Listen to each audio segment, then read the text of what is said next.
क्या आपने कभी सोचा है कि जिस साधारण से दिखने वाले बेलपत्र को हम हर सोमवार महादेव पर चढ़ाते हैं, उसके भीतर साक्षात शक्तियों का एक पूरा ब्रह्मांड बसता है।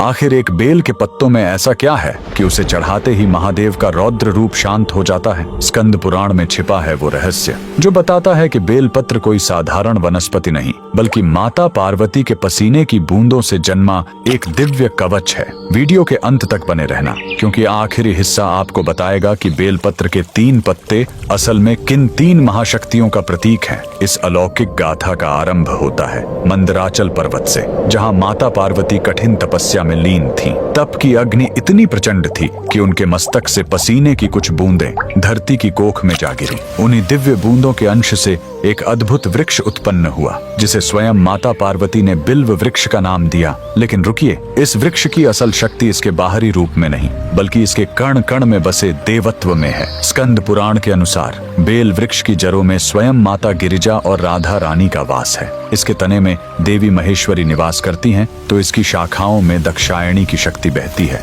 यहाँ तक कि इसके पत्तों में माता पार्वती और इसके फलों में साक्षात देवी कात्यायनी विराजती हैं। क्या आप जानते हैं, इसके नुकीले कांटों में भी करोड़ों शक्तियों का पहरा माना गया है। अब प्रश्न उठता है कि आखिर महादेव को ये इतना प्रिय क्यों है? महादेव का स्वभाव अग्निमय और रौद्र है। वे विष के प्रभाव और ब्रह्मांड की ऊर्जा को अपने भीतर समेटे हुए हैं। बेलपत्र की प्रकृति अत्यंत शीतल और शुद्ध होती है। जैसे ही ये पत्ता शिवलिंग को स्पर्श करता है, यह महादेव की उस प्रचंड ऊष्मा को सोख लेता है और उन्हें परम शांति प्रदान करता है। इसके साथ ही इसके 3 पत्ते कोई संयोग नहीं है। ये साक्षात महादेव के त्रिनेत्र, उनके त्रिशूल और सृष्टि के त्रिदेव ब्रह्मा, विष्णु, महेश के प्रतीक माने जाते हैं। शिव पुराण कहता है कि जो भक्त एक बेलपत्र भी श्रद्धा से अर्पित करता है, उसके 3 जन्मों के पाप ऐसे नष्ट हो जाते हैं जैसे अग्नि में तिनका। यह केवल एक पत्ता नहीं, बल्कि भक्त के पूर्ण समर्पण का हस्ताक्षर है। तो अगली बार जब आप बेलपत्र